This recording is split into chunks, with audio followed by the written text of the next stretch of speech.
बेटा अभी आप लोगों ने दो बिंदुओं के बीच की दूरी पढ़ी, ठीक है ना। मूल बिंदु से किसी बिंदु की दूरी आपने किया। उसके बाद आप लोगों ने किसी बिंदु से किसी बिंदु की एक्स अक्ष और वाई अक्ष से दूरी कंप्लीट की है। अब आप लोग पढ़ेंगे कोई बिंदु अगर एक्स अक्ष पर स्थित है तो उसके निर्देशांक क्या होते हैं, वाई अक्ष पर स्थित है तो उस बिंदु के निर्देशांक क्या होते हैं, ये आप लोग पढ़ेंगे आप लोग, ठीक है ना। देखते हैं बेटा पॉइंट चौथा बेटा, अब आए ना करें एक्स अक्ष पर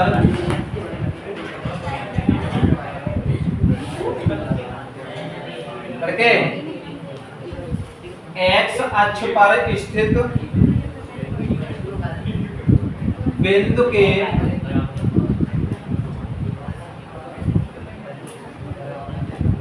निर्देशांक। बेटा कोई बिंदु अगर एक्स अक्ष पर स्थित होगा तो उस बिंदु के निर्देशांक क्या होंगे। अगर एक्स अक्ष पर स्थित है, एक्स अक्ष पर जब बिंदु स्थित होता है तो उसके कोटि जीरो, भुज जीरो होता है। क्या होता है, भुज जीरो होता है। यानी कि यहाँ पर एक्स अक्ष पर स्थित बिंदु है कोई, तो वो y बराबर क्या होगा, जीरो। तो y बराबर जीरो होगा तो x कॉमा जीरो, y का मान क्या हो जाएगा, जीरो। कोटि जीरो हो जाएगी, इसमें क्या जीरो हो जाएगी, कोटि। यानी जहां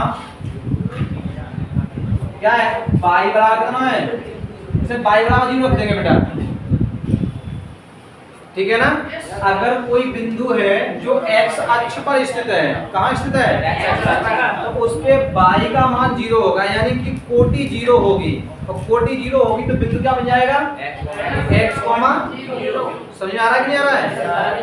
तो यहाँ पर आपको ये ध्यान रखना है, अगर आपका सवाल यूं भी आ सकता है बेटा, यदि कोई बिंदु x अक्ष पर स्थित है, कहाँ पर स्थित है, x अक्ष पर स्थित है, तो कोटि क्या होगा, या कोटि के बारे में आप क्या कहेंगे, तो आप कह देंगे कोटि इक्वल टू जीरो, या y इक्वल टू जीरो। सही है ना बेटा, ये बिंदु के निर्देशांक हो जाएंगे। उसी प्रकार बेटा हम लिख लेंगे y अक्ष पर स्थित बिंदु के निर्देशांक। बेटा अगर कोई बिंदु y अक्ष पर स्थित है तो उसका भुज जीरो होगा, यानी x इक्वल टू जीरो हो जाएगा। क्या हो जाएगा, x इक्वल टू जीरो, या y रहेगा। ये निर्देशांक होते हैं। y अक्ष पर स्थित बिंदु के निर्देशांक जीरो कॉमा y होता है। यहाँ पर क्या है बेटा, x बराबर जीरो लेते हैं। क्या लेते हैं, यहाँ बेटा हम x बराबर क्या ले लेते हैं, जीरो ले लेते हैं। इसमें x बराबर जीरो लेते हैं, इसमें y बराबर जीरो लेते हैं। अगर x अक्ष पर बिंदु स्थित है तो y इक्वल टू जीरो लेंगे, अगर y अक्ष पर बिंदु स्थित है तो x बराबर जीरो लेंगे, और ये बिंदु आपके तैयार हो जाएंगे, ठीक है ना बेटा। तो ये तो रहे आपके बिंदु। अब हम बात करते हैं बेटा, कुछ सवाल आपके ऐसे में यहाँ मिलेंगे कि आपके पास एक चतुर्भुज होगा, आपसे कहा जाएगा कि एक चतुर्भुज दिया हुआ है। यह चतुर्भुज एक वर्ग है, एक समांतर चतुर्भुज है, एक आयत है, एक समचतुर्भुज है। ये हमें बताना है, यानी शीर्ष दिए होंगे उसके, क्या दिए होंगे, वहां दिए होंगे चार शीर्ष दिए होंगे, ए बी सी डी करके, या कोई बिंदु दिए वहां पे चार। कहेंगे कि सिद्ध कीजिए या दिखाइए कि यह बिंदु किसी वर्ग के शीर्ष है, तो हमें ये सिद्ध करके बताना है या हमें शो करना है, ठीक है ना। उसके लिए बेटा कंडीशनें होती है कुछ, चलो समझे बेटा। जब समझो जरा बेटा, जब ए बी सी डी एक वर्ग होगा, क्या होगा बेटा, वर्ग होगा। जब ए बी सी डी एक वर्ग होगा, वर्ग यानी आपका चतुर्भुज है परंतु ये वर्ग होगा, तो क्या होगी, वर्ग आप लोग जानते हो वर्ग का शेप यूं होता है बेटा, कैसे होता है बेटा, इस तरीके से होता है वर्ग, जिसकी सभी भुजाएं ए बी सी डी, ये वर्ग है। इसकी ये भुजा, ये भुजा, ये भुजा, ये भुजा क्या होगी, विकर्ण भी इक्वल होंगे बेटा, क्या होंगे, विकर्ण भी इक्वल होंगे, विकर्ण कहते हैं। तो अगर वर्ग होगा तब क्या होगा बेटा, ए बी बराबर BC बराबर CD बराबर DA। तो देखो AB बराबर BC बराबर CD बराबर सभी भुजाएं कैसी होंगी? बराबर होंगी। लिखते भी चलेंगे आप लोग। विकर्ण, ये तो भुजाओं की बात कर ली बेटा हमने। भुजाओं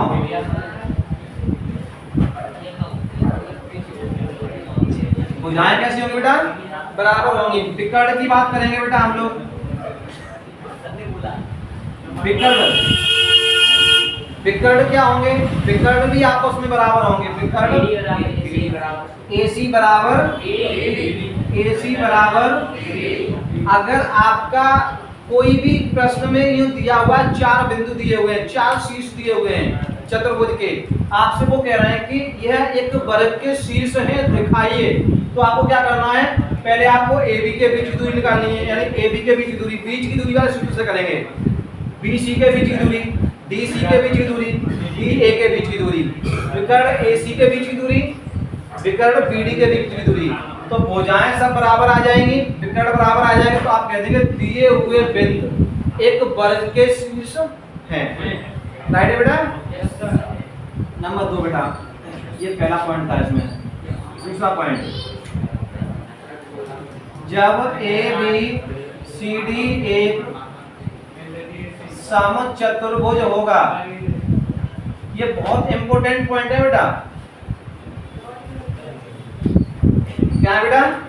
ABCD एक समचतुर्भुज होगा। अब आप कह रहे हो सर आपने आयत तो लिया नहीं, समचतुर्भुज पहले क्यों ले लिया? तो आप लोग ये जानते हैं, बता दूं मैं आपको, वर्ग से ही संबंधित होता है समचतुर्भुज। जैसा कि आप जानते हैं वर्ग की चारों भुजाएं समान होती हैं, उसी प्रकार समचतुर्भुज की भी चारों भुजाएं समान होती हैं, परंतु विकर्ण बराबर नहीं होते हैं। वर्ग के विकर्ण भी बराबर होते हैं, भुजाएं भी बराबर होती हैं। समचतुर्भुज की भुजाएं बराबर होती हैं, परंतु विकर्ण बराबर नहीं होते।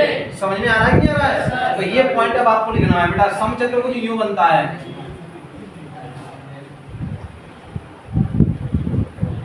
इस तरीके से A B C D।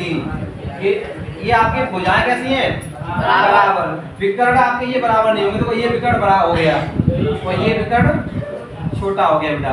ठीक है ना? तो ये विकर्ण बराबर नहीं होंगे, भुजाएं बराबर होंगी। यहाँ लिखेंगे बेटा, भुजाएं AB बराबर BC बराबर CD बराबर DA। विकर्ण AC is not equal BD। AC और BD बराबर, ये आपको कंडीशन क्लियर करनी है। अगर आपसे कोई ये कह रहा है कि समचतुर्भुज के शीर्ष हैं या नहीं है, क्लियर करो, तो आपको क्या करना है? पहले सभी भुजाओं के बीच की दूरी निकालेंगे, बराबर आ रही हैं। उसके बाद आप ये भी देखेंगे क्या विकर्ण भी बराबर है। अगर विकर्ण बराबर है तो आप कह देंगे कि ये वर्ग है, विकर्ण बराबर नहीं है तो आप कह देंगे समचतुर्भुज है। समझ में आ गया है? अगला पॉइंट बेटा, आपकी आवाज आ रही है, आवाज नहीं होनी चाहिए। फिर अगला पॉइंट है, ABCD एक समांतर चतुर्भुज होगा बेटा, यदि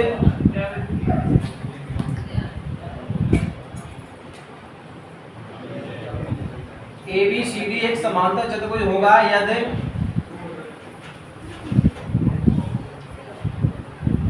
समझ लो बेटा, ABCD जो है एक समांतर चतुर्भुज होगा। क्या होगा? समांतर ना लिखे, पहले आप आयत समझ लेते हैं। चलो आप लिख लिया तो इसको समझ लो पहले।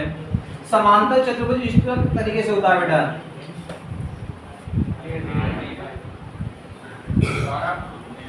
ये है A B C D बेटा। ये भुजा बराबर होती है, ये भुजा और ये भुजा बराबर होती है।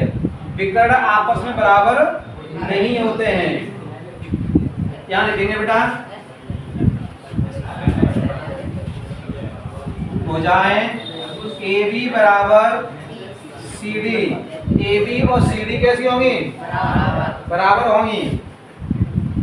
बी सी बराबर ए डी होंगी और विकर्ण A C is not equal B D.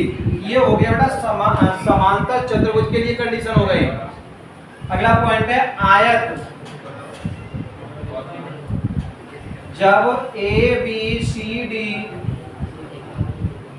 एक आयत होगा, यदि आयत की कंडीशन क्या होती है? चित्र क्या बनेगा आयत का? आमने सामने की भुजाएं बराबर होंगी, विकर्ण भी बराबर होंगे।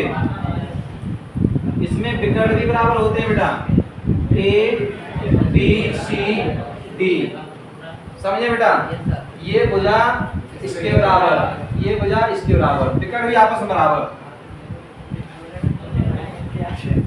भुजाएं ए बी बराबर सी डी, बी सी बराबर डी ए, विकर्ण ए बी ए सी बराबर बी डी। तो ये आपकी कंडीशन होगी बेटा। कितनी कंडीशन हो गई? 1 2 3 4। अब आगे चल के बताएंगे आपको हम बेटा त्रिभुज के लिए। समबाहु त्रिभुज कैसे होगा? समद्विबाहु त्रिभुज, समद्विबाहु समकोण त्रिभुज, समकोण त्रिभुज, ठीक है ना? आगे मैं बताऊंगा आगे बेटा। अभी तक आप लोगों ने चतुर्भुज को लिए समझा आप लोगों ने, ठीक है ना? अब हम लोग समझेंगे त्रिभुज के लिए कंडीशन। देखो यहाँ पर लेके चलते बेटा। पहला पॉइंट हम, जब ए बी सी एक समबाहु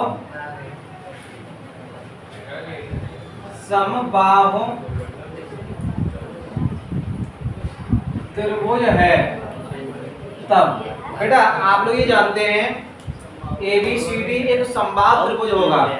जब समबाहु त्रिभुज होगा तो उसकी सभी भुजाएं कैसी होंगी? बराबर होंगी।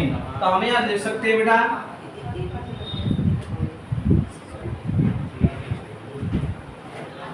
भुजाएं ए बी बराबर बी सी बराबर सी ए कैसी होंगी? सभी चित्र बनाना चाहते बनाओगे इस प्रकार से बेटा।